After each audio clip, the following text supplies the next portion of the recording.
সকাল সকাল নয়, বেলা গড়িয়েই সকালটা শুরু করলাম 1 কাপ চা আর 2টো রুটি দিয়ে। চা খেতে খেতে বসে ভাবছিলাম আজকে দিনটা কাটাই কী করে।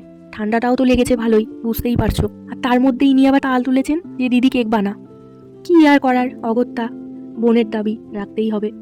তাই এক প্রকার এনার জেদে আর ইউটিউবের দয়ায় প্রথমবারের মতন আমার এই ছোট্ট প্রচেষ্টা। আগেও বানিয়েছি কেক, তবে এই ধরনের নয়।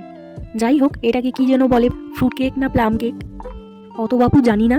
আর এনারা হলেন আমার হেল্পিং হ্যান্ড। আর কেক বানাবো শুনে ওদের এক্সাইটমেন্টও ছিল আলাদাই লেভেলের। যাই হোক, স্নানের আগে কিছুটা কাজ সেরে রেখে তারপর স্নানটাও সেরে ফেললাম। আর স্নান সেরে এসে দেখি এনারা আবার গান ধরেছেন। এই দেখো, এগুলো আমাদের প্রিপারেশন চলছে।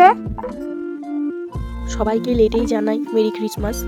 আর এখন থেকে কিন্তু রোজই ভিডিও আসবে, দেখতে থেকো।